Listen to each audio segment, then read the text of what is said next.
जय संविधान, जय भारत। जे पण मित्रों लाइव निहाळता होय तो વધુમાં વધુ શેર કરવા વિનંતી। વાત કરવાની છે આજે જે રાજકારણના નવા અપડેટ આવ્યા છે કે આમ આદમી પાર્ટીના વફાદાર રહી ચૂકેલા રાજુભાઈ કડપરા જે ખેડૂત नेता જે આજે વિધિવત રીતે ભાજપમાં ખેસ ધારણ કરીને જોડાયા છે। તો એ બાબતે આપણે ચર્ચા કરવાની છે। એટલે જે પણ મિત્રો લાઈવમાં આવે તો કોમેન્ટ કરજો એટલે ખ્યાલ આવે કે હા બરાબર। એટલે જે પણ મિત્રો લાઈવમાં આવે તો વધુમાં વધુ શેર કરજો એટલે આપણે વાતની શરૂઆત કરીએ। રાજનીતિમાં ખેડૂતો આયરે રમત રમનાર વિચારધારાથી પલટો કરનાર અને ખાસ દુઃખ એ વાતનું છે કે જે કડદાકાંડ થયો એ કડદાકાંડમાં સૌથી વધારે જો ગુના દાખલ થયા હોય 80 થી 85% લોકો ઉપર તો એ છે આપણા કોળી સમાજના લોકો જેના ઉપર ખોટી રીતે 307 દાખલ કરવામાં આવી। निर्दोष लोकोने घर में घुसीने ढोर मार मारवामां आव्यो।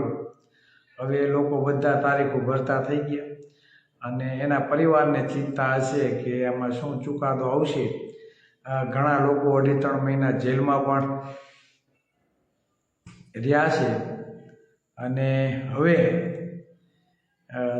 नोधारा मूकी राजुभाई कड़परा तो भाजपमां वया गया। जे व्यक्तिए एवढું મોટું આંદોલનનું સ્વરૂપ આપ્યું અને આ સ્વરૂપ આપવામાં જે નિર્દોષ ખેડૂતોએ સાથ સહકાર આપ્યો આજે એ કડદાકાંડનું કોઈ નામ લેતું નથી, થયેલા ખોટા કેસોનું કોઈ નામ લેતું નથી। કેમ કે 80% જે ભોગ બનનાર છે તે બધા કોળીના દીકરા છે એટલે કોળીની ચિંતા કોને હોય। मात्र ने मात्र राजनीति करवी अने राजनीतिना साड़ा फल खावा माटे भाजपमां जोड़ाई जवुं अने भाजप तो एवुं वॉशिंग मशीन छे के एमां तमे जाओ एटले धोवाईने तमे क्लीन थईने बारोबार आवता जाय। एटले राजुभाई कड़परा जेणे एवुं निवेदन आज आप्युं छे के हूँ खेडूतो माटे अने सुरेन्द्रनगर में पाणीनी जे समस्या है बराबर आवा घणा बधा प्रश्नों है ए भाजप द्वारा हल करवामां आवशे। आ बांयधरी साथे हूँ भाजप में जोड़ाव छुं। एटले कहेवानो मतलब ए छे के राजुभाई तमे नवा निहाळ्या छो भाजप में के तमे गया पछी भाजपनो उद्धार थशे। भाजप तो वर्षो थया गुजरातमां छे भाई, केटला टाइम थया भाजपनी सरकार छे गुजरातमां। तमारा सुरेन्द्रनगरमां धारासभ्य केटला भाजपना छे, सांसद भाजपनो छे। ते सिवाय आ गुजरातमां संपूर्ण बहुमतथी भाजपनी सरकार छे। तो અત્યાર સુધીના જેટલા પણ ભાજપના ધારાસભ્ય સાંસદો રહી ચૂક્યા છે તો તેનું કાંઈ ભાજપમાં હાલતું જ નહીં હોય। તમે એક જ કાંઈક ટીલું લઈને આવ્યા હશો અને ભાજપમાં જોડાણા એટલે હવે તમારા કહેવાથી ભાજપ સરકાર તમે કયો એમ બધું કરશે। એટલે આ વાત રાજુ કડપરા નથી સમજવાની પણ જે सामान्य व्यक्ति है जेने मात्र खेडूतोना बणगा मारी अने जेने मानसिक रीते इमोशनल करवामां आव्या छे, आंदोलन में सहभागी करवा माटे हयो हयो करीने बधाने भेगा करवामां आव्या छे। पशु भराई छेवटे शुं थयुं? तमे जेना उपर विश्वास मूकता हता खेडूतोनो नेता खेडूत माटे अवाज उठावे छे, आज ए अवाज उठावनार भाजपनो अवाज बनी गयो। अने खास मारा कोળી समाजना લોકોને કહેવા માગું છું કે મભમમાં ન આવો. આ કુદરતે માતાજીએ તમને બુદ્ધિ આપેલી છે તો થોડોક બુદ્ધિનો ઉપયોગ કરજો કે શા માટે આવું થાય છે અને તમારા મૂળભૂત સમસ્યાઓ માટે એ લોકો અવાજ ઉઠાવે છે કે નથી ઉઠાવતા, કે ખાલી હૈયો કરે છે. સત્તા પક્ષના રાજકીય આગેવાનોનો વિરોધ કરેલા તમને એમ થાય કે આ તો શૂરવીર લાગે, પણ તમારી મૂળભૂત સમસ્યા માટે કોઈ દે અવાજ ઉઠાવ્યો છે ખરા? ચાલો એ ખેડૂતોની વાત કરે છે તો ખરેખર ખેડૂત તમે કેને કહેશો?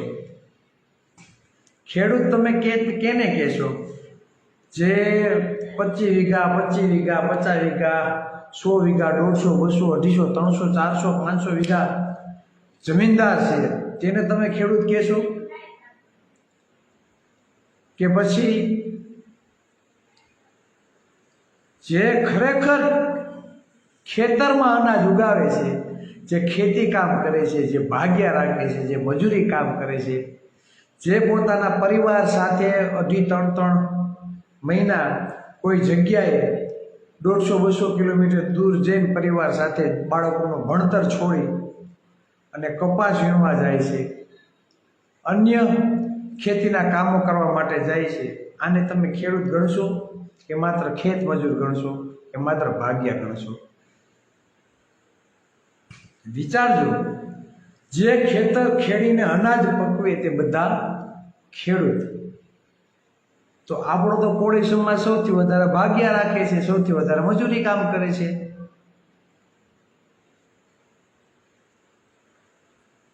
આજે સૌથી વધારે જે વ્યક્તિની મજૂરી કામ કરે છે તેના જ હક અધિકારોનો ખુલ્લેઆમ ખનન થઈ રહ્યું છે. પણ આપણે મૂળભૂત બાબતો અને મૂળભૂત સમસ્યા સમજવી જ નથી અને કાલ હવાનો કોઈ આવે સારી બે વાતો કહી જાય, કેટલી સાચી છે કેટલી ખોટી છે તે આપણે ગ્રહણ નથી કરતા અને તેની વાતમાં આવી જાય છે, પોતાની નામના થઈ જાય એટલે આ ભાઈ ભાજપમાં વયા ગયા. અત્યાર સુધી ભાજપનો વિરોધ કરતા હતા ખુલ્લેઆમ, હવે ભાજપનો ખેસ પહેરી લીધો, ભાજપનો પટ્ટો પહેરી લીધો, ભાજપની વોશિંગ મશીનમાં પોતે ઘરી ગયા એટલે ભાઈ દૂધે ધોયેલા ક્લીન. જેમ હાર્દિક પટેલ એવું કીધું હતું ભાજપમાં કે જેટલા પણ શહીદો છે ને થયા ને આંદોલનમાં તે બધાના પરિવારને એક સરકારી નોકરી આપવામાં આવશે. મળી નથી મળી. ઘણા બધા નેતાઓ છે જે પેલા કોંગ્રેસમાં જાય 2-5 દી થાય એટલે પાછા ભાજપમાં વહી જાય, ભાજપમાં ન સારું થાય તો આમ આદમી પાર્ટીમાં વહી જાય, આમથી આમ ચકેડું બધા ફેરવે રાખે. પણ સમાજની મૂળભૂત સમસ્યા માટે કોઈ અવાજ ઉઠાવતું નથી. વાત થાય ખેડૂતોની, તો ખેડૂતોના બાળકો જે શાળામાં શિક્ષણ મેળવે છે તો ખરેખર તે શાળાનું શિક્ષણ કેવું છે? જે ખેડૂતો જે ગામમાં રહે છે તે ગામની સરકારી શાળાઓ બંધ થઈ ગઈ છે. કરોડપતિનો દીકરો, ઉદ્યોગપતિનો દીકરો, એક ડોક્ટરનો દીકરો કે સારી પોસ્ટ ઉપર જે હોય આર્થિક રીતે સદ્ધર છે તેના દીકરા દીકરી જેવું શિક્ષણ લે છે, પ્રાઇવેટ સ્કૂલોમાં ઉત્તમ શિક્ષણ જે લે છે તેવું શિક્ષણ એક ગરીબ ખેડૂત પરિવારના દીકરાને મળે છે ખરા? આ સમાનતા છે ખરા? તમે હમણાં જોયું હશે નેપાળમાં કંઈક નવો વડાપ્રધાન આવ્યો અને એણે એક જાહેરાત કરી કે નેપાળમાં શિક્ષણમાં સમાનતા, અમીરનો દીકરો અને ગરીબનો દીકરો બંને એક જ સ્કૂલમાં ભણશે અને એક જ પ્રમાણનું સમાન શિક્ષણ એને મળશે. આવા મુદ્દાની કોઈ વાત કરે છે ખરા કોઈ? ખેડૂત જય જવાન જય કિસાન. તમારે ઘેડમાં જાઓ, ચોમાસામાં સેલ આવે ધોવાઈ જાય, ઉનાળામાં શિયાળામાં માવઠું થાય, ચણા ખાવા હોય તો થાય, ઉનાળામાં તો કંઈ પાણી ના હોય. હાલમાં તમે જાઓ એમાં આ જ પરિસ્થિતિ છે. જ્યાં કોળી સમાજ ઓબી સમાજના લોકો જ્યાં વસવાટ કરે છે ત્યાં પાણીની હાલત શું છે તમે તપાસ કરો ને. આઝાદી પછી પણ આપણે હજી આઝાદ થયા નથી. વિજ્ઞાન અને ટેકનોલોજીના યુગમાં આજે પણ જ્યાં ખેડૂતોને પૂરની સમસ્યા છે ત્યાં ખેડૂતોને યોગ્ય પ્રમાણમાં જે નુકસાન થાય છે તેનું વળતર નથી મળતું. વર્ષો જ્યાં છે સમસ્યાઓ છે તેનું સમાધાન નથી થતું. આ બાબતે કોણ અવાજ ઉઠાવશે? આવી મેં તો ક્યાં સાંભળ્યું નથી રાજુ કડપડાના મોઢેથી કે આવી મૂળભૂત સમસ્યા કે મૂળભૂત બાબતો માટે અવાજ એને ઉઠાવ્યો હોય.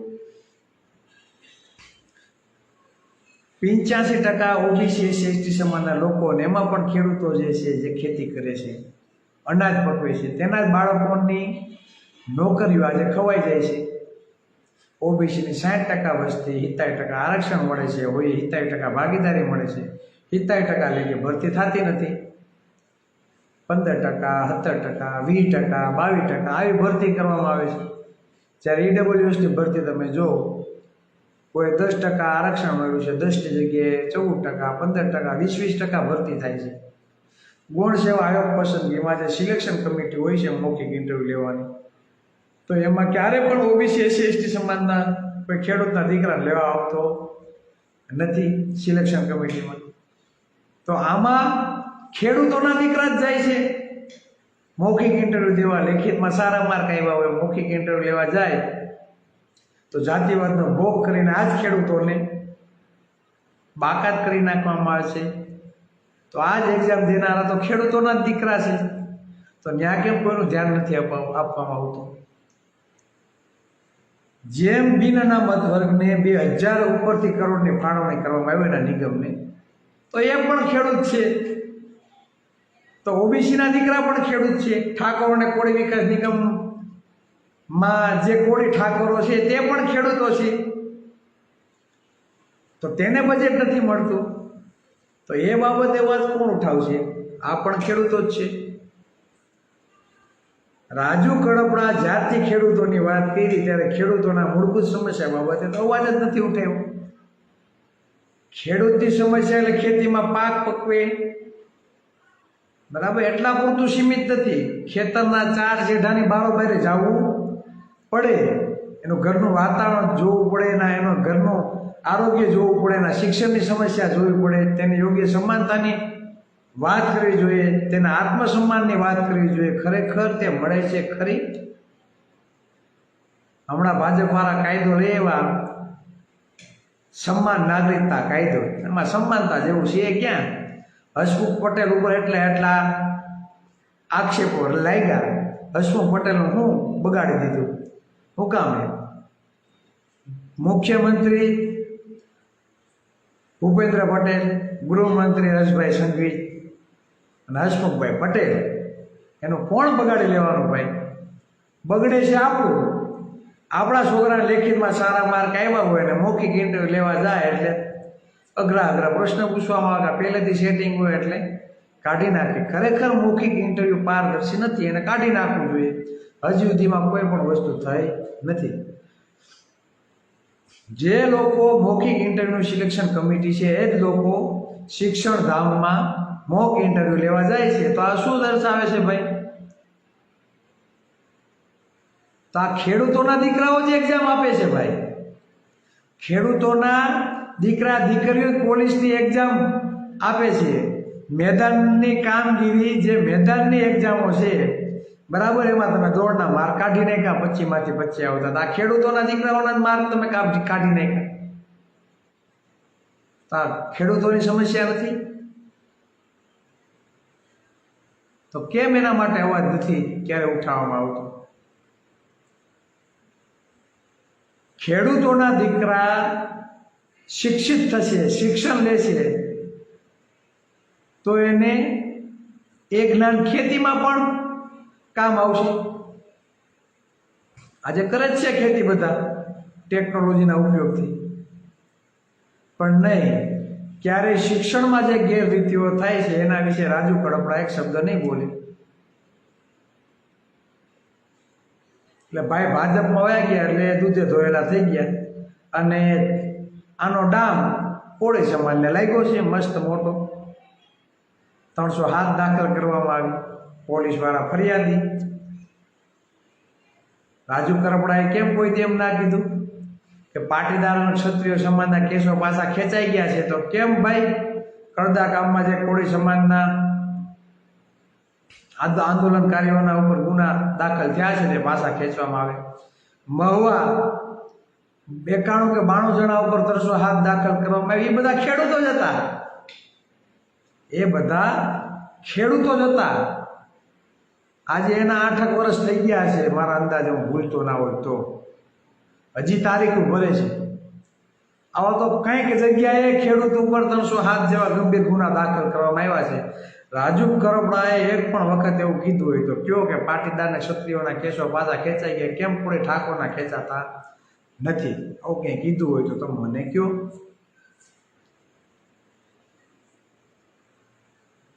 હવે જ એના શબ્દો હશે તમે જોજો, જેમ આકા કહે ને કે આને આ બોલવાનું છે એ જ બોલાશે, બીજું કઈ બોલાશે નહીં. રાજનીતિમાં જાઓ તો રાજનીતિ પણ બંધારણને આધીન હોય. આ દેશ માટે સર્વોપરી આ દેશનું બંધારણ છે અને બંધારણ એવું કહે કે સમાનતા અને સમાન અવસર મળવો જોઈએ.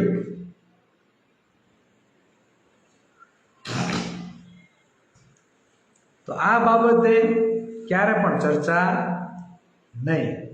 દેવા માફ કરવામાં આવે છે ખેડૂતોના, દેવા માફ કરવાની વાત પણ કરવામાં આવે છે, પણ જે ભાગ્ય રાખે છે, જે મજૂરી કામ કરે છે તે પણ ખેડૂત છે. તેની પરિસ્થિતિ સામે કોઈ જોતું નથી. એટલે કોળીના બધા દીકરાઓને હું કહેવા માંગુ, સમસ્ત કોળી સમાજને કહેવામાં આવું કે રાજુ કરપડા ક્યાંય ઊભો રહે ને ભાઈ, ખરેખર કોળીનું લોહી હોય ને તો મત ન આપતા. તમારામાં કોળીનું લોહી હોય તો રાજુ કરપડા ક્યાંય ઊભો હોય તો ભલા થઈને મત ન આપતા. કેમ કે 307 જે કોળી ઉપર દાખલ થઈ ને ખોટી રીતે, એમાં મુખ્ય ભૂમિકા કોની છે? રાજુભાઈ કરપડાની. એને શેઠ લગ્યા ખેડૂતોની સાથે રહેવાની એની ફરજ હતી. ભાઈને રેલો આવ્યો, ભાઈને ભી પડી, જેલમાં ગયા, તકલીફ પડી, એટલે કાંઈક ને કાંઈક સેટલમેન્ટ કરીને ભાજપમાં ભાઈ ગોઠવાઈ ગયા. હવે ઓલાનું શું? એ બધા તો એવા કે ચહેરાઓ મોટા નથી કે હાલો ભાજપ પાસે જાય તમારા કેસ પાછા ખેંચી લે. એનું ભાઈનું તો ગોઠવાઈ ગયું. પણ જેના ઉપર 307 થઈ છે એનું ગોઠવાશે ખરા? હા, હું તમને પૂછું છું, ગોઠવાશે? નહીં ગોઠવાય. આ વાસ્તવિકતા છે. એટલે સમજો, સ્થાનિક સ્વરાજ્યની ચૂંટણી આવે છે, ખરેખર તમને એમ થાય કે અમારા ઉપર અન્ય અત્યાચાર થાય છે, ભાજપથી ત્રાહિમામ થઈ ગયા છે, તો ભાજપને મત ના આપતા. શું? ભાજપને મત આપતા નહીં. બાકી આ જ વારો છે. એટલે ખાસ ધ્યાન આપજો. ખેડૂતોના ખંભે બંદૂક મૂકીને નહીં, કોળીના ખંભે બંદૂક મૂકીને આ ભાઈ આગળ નીકળ્યા છે અને ભાજપમાં પડી ગયા છે. અને જે આરક્ષણની વાત કરું, જેમ 10% ઈડબ્લ્યુએસને હોય 10% મળે ને, એમ આપણી 35% વસ્તી છે. એટલે 100 પોલીસવાળાની ભરતી થાય, કોન્સ્ટેબલની તો 35 આપણા હોવા જોઈએ, 100 પીઆઈની ભરતી થાય તો 35 આપણા હોવા જોઈએ, 100 શિક્ષકોની ભરતી થાય તો 35 આપણા હોવા જોઈએ. આરક્ષણ ભાગીદારીની વાત હું કરું છું, પણ આ નથી. કેમ કે આપણે આરક્ષણનો મહત્વ સમજતા નથી, વાસ્તવિકતા સમજતા નથી. આરક્ષણ શા માટે આપણે આપવામાં આવ્યું છે તે સમજતા નથી. એને લીધે અત્યારે આ 2-3% લોકો, જાતિવાદી લોકો આપણી ઉપર ફોન ચડાવીને બેસી ગયા છે અને મજા આવે એમ આપને નચવે છે. સત્તામાં જ એવી તાકાત છે કે સત્તામાં બેઠા હોય તો વસ્તી પ્રમાણે આરક્ષણ આપવું હોય તો એ સરકાર આપી શકે, એમાં કેન્દ્ર સરકાર હસ્તક્ષેપ કરી શકે નહીં. એટલે જે બધા રાજનીતિ કરવા માટે મોર થાય છે, હૈયો હૈયો કરીને પટ્ટા પહેરીને આટા મારે છે, વિચારજો તમારી મૂળભૂત સમસ્યા માટે કોઈ વાત કરે છે ખરી? જાઓ ને દક્ષિણમાં, તામિલનાડુમાં જાઓ, વસ્તી પ્રમાણે આરક્ષણ મળે છે ઓબીસી સમાજને, તો ગુજરાતમાં કેમ નહીં? એટલે કે સત્તા ને સરકાર એના હાથમાં છે, જે જાતિવાદી છે એને તમારી કાંઈ પડી નથી. તમારા દીકરા દીકરીને જો વસ્તી પ્રમાણે ભાગીદારી મળવા માંડે તો એના ચૂલા ન ઠરીએ અને બી કોઈ ને કે અમારા ચૂલામાં બાટો મારશે આ લોકો. એટલે તો ગૃહમંત્રી મુખ્યમંત્રી લોકો બને છે. આપણે બનાવ્યા કોઈ દી? કેમ હર્ષંઘવીમાં બબે ખાતા છે? એ તો હું ટીલું લઈને આવ્યો ભાઈ. ગૃહમંત્રી તો હતો તો મુખ્યમંત્રી બીજા કોકને બનાવતો ને, ભાજપ વાળાને. કેમ નથી બનાવતા? ન બનાવે એનું કારણ છે કે કોળી, આહીર, ભરવા, રબારી, હોય, હુતાર, પ્રજાપતિ, મિસ્ત્રી, સતવારા, દેવી પૂજક, આદિવાસી, દલિત સમાજના લોકોને સાહેબ કહીને બોલાવવા પડે ને. ન્યાયના પેટનું તેલ રેડાય છે. એટલે સમજો, હૈયો હૈયો બહુ ન કરતા. રાજુ કડપડા બહુ થયું, બરાબર? અને આપણા જોડે જ આ બધું થયું છે. એટલે સમજજો, વિચારજો, અને હવે તે પછી આગળ વધજો. આ સભામાં હળિયું કાઢીને બધા ગયા છો ને, એનું પરિણામ હવે ભોગવો. ટાયર્ડ તડકાના રોદા ખાઈ એસટી બસમાં, બસો ભરાઈને સકડા રિક્ષામાં ને તમે બોલેરામાં જે ભરાઈને ગયા છો ને, એનું પરિણામ છે. આપણે પટ્ટા પાથરીને બેહવામાં જ આપણે બહુ શોખ છે, બરાબર? પછી આવું જ થવાનું છે. તમારા ઉપર પગ મૂકી બધા ચડી આવવાના છે, પણ મૂળભૂત સમસ્યા માટે કોઈ અવાજ ઉઠાવશે નહીં. એટલે આ વાસ્તવિકતા છે. આપણે કોઈનું પડાવવા માંગતા નથી, આપણે કોઈનો વિરોધ પણ નથી, પણ આપણા ભાગનું ખુલ્લેઆમ છીનવાઈ રહ્યું છે. તો તેના માટે આપણે જ જાગૃત થવું પડશે. ગૌતમ બુદ્ધે કીધું છે કે અપો દીપો ભવ, તમે જ તમારું કલ્યાણ કરી શકશો, કોઈ કલ્યાણ કરવા આવશે નહીં. એટલે તમારા મતની કિંમત તમારે સમજવાની છે. તમારે મત ક્યાં આપવો એ તમારે નક્કી કરવાનું છે, પોતાની તર્ક બુદ્ધિનો ઉપયોગ કરીને. ચિરાગભાઈ કહે એટલે બધું સાચું છે એવું માને નથી લેવાનું. કુદરતે માતાજીએ તમને અગર બુદ્ધિ આપેલી છે તો કેટલું સાચું છે કેટલું ખોટું છે તે પણ ગ્રહણ કરવાની તમારામાં શક્તિ હોવી જોઈએ. હું દર વખતે એવું કહું છું કે બાબા સાહેબ આંબેડકરે કહ્યું છે કે જાઓ अपनी दीवारों पे लिख दो कि तुम इस देश के शासक हो. પણ સૌથી વધારે મત હોવા છતાં આપણે મતની કિંમત સમજ્યા નથી. લોકશાહીમાં જેના ઝાઝા મત એનો રાજા. અને આ લોકશાહીમાં સૌથી વધારે કોઈના મત હોય ને તો આજ ઓબીસી સમાજના છે, આજ કોળી સમાજના છે, આજ આહિર સમાજના, આજ ભરવાડ સમાજના, આજ ઓબીસી સમાજના, એસસી એસટી સમાજના છે. છતાં નિર્ણય માટે ભીખ એવા લોકો પાસે માગવી પડે જેના મત નથી. એટલે આ નરી વાસ્તવિકતા છે.